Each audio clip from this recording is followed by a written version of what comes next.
السلام عليكم ورحمة الله وبركاته. ازيكم حبايبي؟ اخباركم ايه؟ النهاردة ان شاء الله هنعمل مع بعض كيكة اليوسفي. الكيكة دي بتبقى طعمها جميل جدا جدا، احلى كمان بكتير بكتير من كيكة البرتقال. بحبها وبعشقها، وريحتها وانت بتعمليها بتملى البيت كده، وهي في الفرن كده بيبقى نفسك تطلعيها وتاكليها من كتر جمالها. الكيكة النهاردة هنعملها باليوسفي. وطبعا لسه مكونات الكيكه هنقول، بس احنا دلوقتي لازم نعصر اليوسف الاول. دلوقتي ده معايا 7 حبات من الاستفندي، عشان انا هعمل صينيتين كبار. لكن انت لو هتعملي صينيه واحده يبقى 3 حبات من اليوسفي او 4 على حسب الصينيه اللي هتعملي فيها. لو كبيره كتري شويه العصير. ومعانا هنا 5 بيضات، هي المفروض يبقوا 6 برضو، بس انا معايا هنا البيض بتاعي حبايته كبيرة، فانا استكفيت ب5. يعني انا استكفيت ب5 بيضات عشان الحباية بتاعته كبيرة. انت لو الحباية بتاعتك صغيرة استعملي 6 بيضات، عشان كل صينية عليها 3. هبتدي بقى ان شاء الله دلوقتي هنعمل مع بعض هنقطع مع بعض كده اليوسفي وننضفه، وهناخد القشرة بتاعته وهوريكم برضو القشرة هنعمل فيها ايه.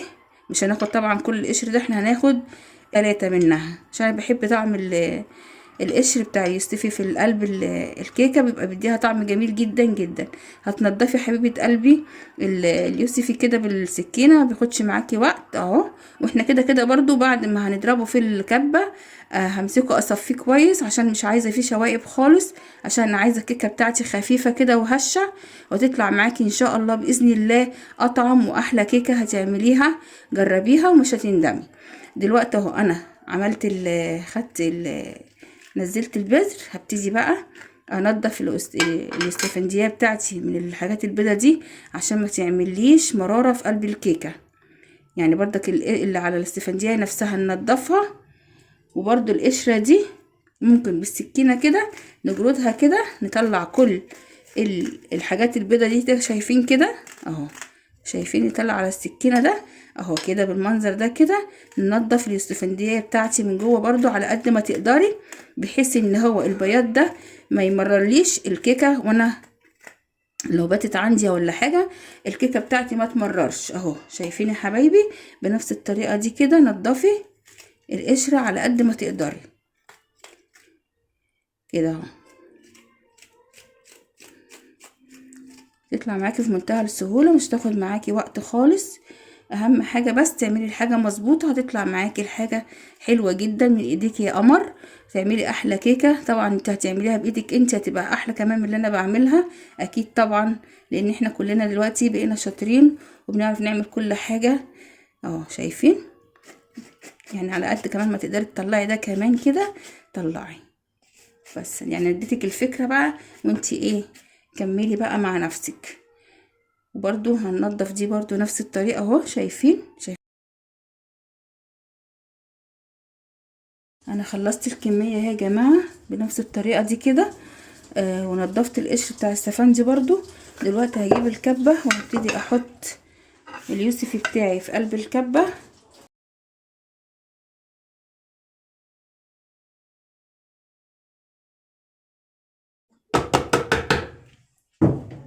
انا جبت البولة اللي انا هصفي فيها اهو.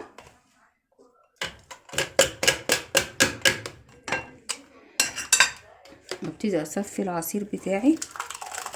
بصوا، انا عايزاه عصير صافي، مش عايزه فيه اي شوائب. نصفي بقى كده.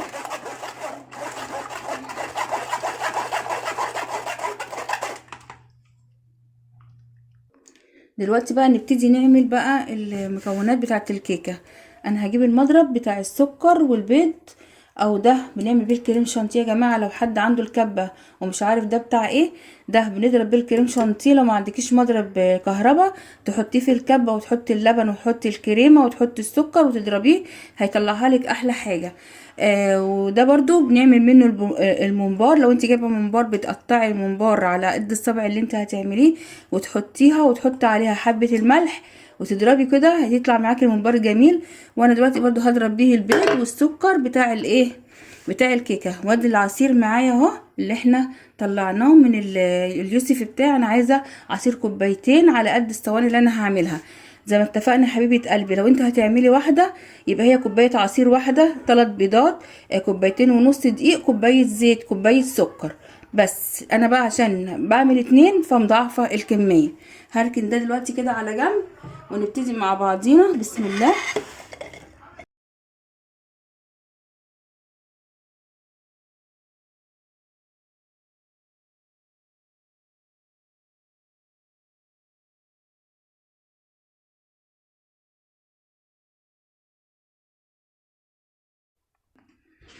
بصوا يا حبايب قلبي، دي كوبايه سكر اهي، بالكوبايه المعياريه اللي في كل بيت مصري. الكوبايه دي موجوده، عايري بيها. المقادير كلها بكوبايه واحده، ما تعمليش كوبايه كبيره وكوبايه صغيره عشان المقادير هتطلع معاكي مش تمام او مش مظبوطه. فاحنا هنعمل بالمج اللي احنا بنعاير بيه ده، هعاير بيه السكر، هعاير بيه الزيت، هعاير بيه العصير، كل الحاجات دي هنعاير بيها.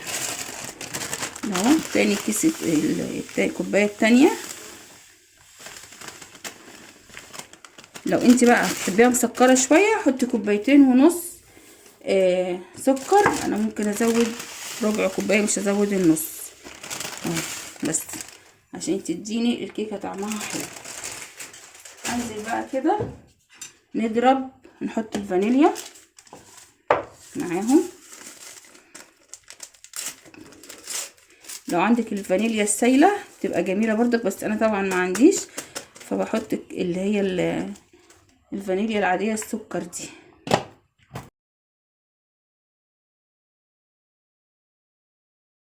شايفين القوام؟ شايفين لونها فتح ازاي؟ انا عايزه ده بقى القوام ده يبقى كده. ودلوقتي هنضيف عليها كوبايتين الزيت، او كوبايتين، كوبايه يعني كوبايتين الا ربع، مش كوبايتين، كوبايتين يعني. ادي كوبايه. طبعا لسه هنضرب الزيت معاها، هتدينا قوام برضو تقيل اتقل من كده. اهو بصوا، يعني مش مكمله من كوبايتين قوي. دي كوبايه عصير اهي، ودي الكوبايه التانية. وانا هشيل بقى المضرب ده وهجيب المضرب العادي. سوري يا جماعه، انا ضفت القشر بتاع اليوسفي هنا وضربته مع وانا صفيت شويه بس هنا عشان ما يفرش مني الخليط على الترابيزه، فانا حطيت نقصته وحطيت القشر اليوسفي هنا وضربتها مع العصير ومع البيض ومع السكر، عشان انا بحب الطعم بتاعها فيه. ما حطيتهاش مع اليوسفي وهو بيتضرب في اول مره. اهو يا حبايب قلبي، شايفين المنظر جميل جدا جدا طبعا. اهو شايفين، ثواني بس هعدل لكم شايفين القشر فيها. انا بحب القشر فيها بقى زي ما انتوا شايفين نازل كده، يا رب يكون واضح اهو. انا بحب طعم القشر جدا جدا في الكيكه دي، بيبقى احلى والله من كيكه البرتقال بكتير جدا. دول يا حبايب قلبي 5 مجات من اللي انا برضو عايرت بيهم السمنه والزيت والعصير والسكر، نفس المج انا عايرت بيهم. دلوقتي هبتدي انزل بالدقيق بتاعي كده حبه حبه وهقلب، مش هحط الدقيق كله مره واحده. في المرحله دي بقى انا بدات افتح الفرن على ان هو يسخن. هبتدي اقلب، وكل ما احس ان العجين محتاج احط دقيق تاني. طبعا كل صينيه عليها معلقه بيكنج باودر اهو.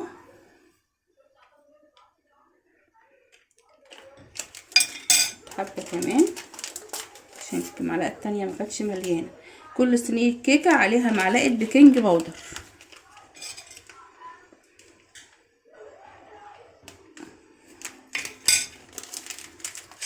هبتدي بقى نقلب كده.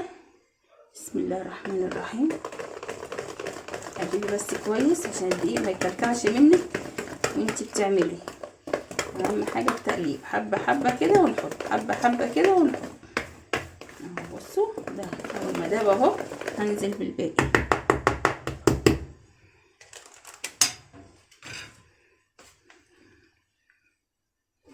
مش عايزين برضو سمكها يكون تخين عشان تطلع مننا هشه وحلوه. نسيت اقول لكم برضو ان احنا نحط معلقه خل.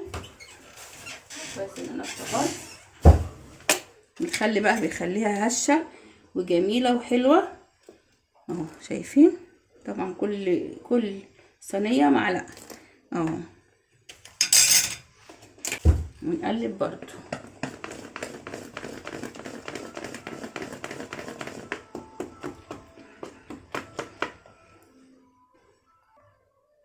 انا هضيف بقيه ال5 كوبايات اللي انا كنت نخلاهم لاني حاسه ان هي لسه عايزه، فحطيت لها.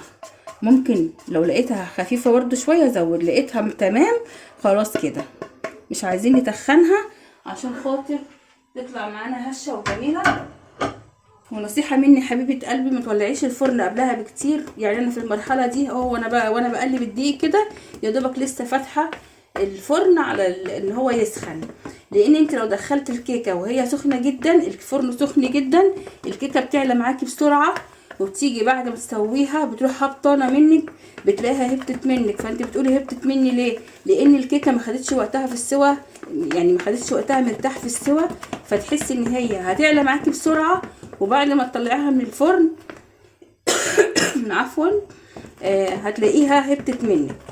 فالفرن يا دوبك 5 دقايق بس تولعيه قبل ما تدخلي فيه الكيكه. اهي بصوا ده القوام اللي انا عايزاه كده. ال5 كوبايات دي تمام معايا، والمقادير بتاعتي كلها مظبوطه معايا. برضو تقلبي كويس عشان ميبقاش فيه دقيق في الجناب هنا ولا هنا، بيخلي منظر الكيكه مش كويس.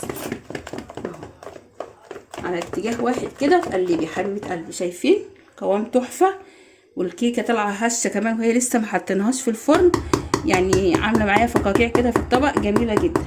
هندهن بقى الصواني زيت ودقيق ونرجع نحط فيها الخليط بتاعنا بتاع الكيكه. هنبتدي بقى يا حبايب قلبي ننزل اهو بالكيكه. شوفوا الصينيه انا معفراها بالدقيق اهو بالمنظر ده كده، مخليش في دقيق مركون كده. بصي عفريها كده، مش هتلزق معاكي خالص، هتطلع معاكي جميله. هتطلعي في ناس كتير قوي الكيكه ما بتنجحش معاها، اعمليها بالطريقه دي وصدقيني هتطلع معاكي تحفه. اهم حاجه برضو السمك بتاع الكيكه في الصينيه يبقى، يعني الصينيه فيها كميه كيكه كويسه عشان ما تبقاش مسكوعه منك برضو هي في قلب الصينيه. انا حطيت اهو، حاسه ان هي عايزه حبه تاني، هروح حطلها شويه كمان كده.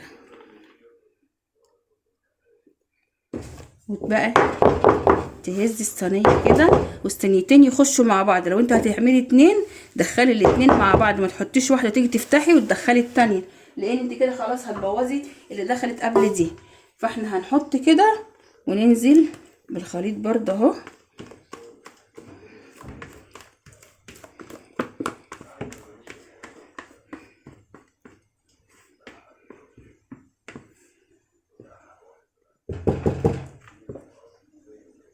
كده الصينيتين معايا، انا هدخلهم الفرن لما يطلعوا بقى هوريكم النتيجه. بسم الله الرحمن الرحيم، بسم الله ما شاء الله. شايفين الجمال والروعه. معلش انا بحط بس حاجه اطلع عليها عشان خاطر المفرش اللي انا فرشاه ما يتلسعش. بسم الله الرحمن الرحيم. اهي حبيبه قلب الكيكه بتاعه اليوسفي طالعه تحفه تحفه. هنقطعها بقى مع بعض، نوسع بس المكان كده لنفسنا شويه عشان احط بس الطبق اللي هطلع فيه. بسم الله الرحمن الرحيم. بصي حبيبه قلب الكيكه طالعه عامله ازاي. شايفين الكيكه طالعه هشه واسفنجيه. طبعا هي اتفرفتت مني عشان هي لسه سخنه، لكن انا لو كنت سبتها لحد ما تبرد هتطلع معاكي اجمل من كده بكتير. اهي شايفين اهي كيكه هشه وجميله اهي، ومش معجنه ولا مكتومه ولا فيها فتحات كبيره ولا اي حاجه. كيكه تحفه. جربي بقى الكيكه بالطريقه دي، من كتر هشاشتها بتتفتفت مني، يعني الكيكه من كتر ما هي هشه بتتفتفت مني. جربي بقى الكيكه بطريقتي مش هتندمي، وطعمها وريحتها تحفه. يلا بقى هستناكي تقولي رايك يا حبيبه قلبي. سلام.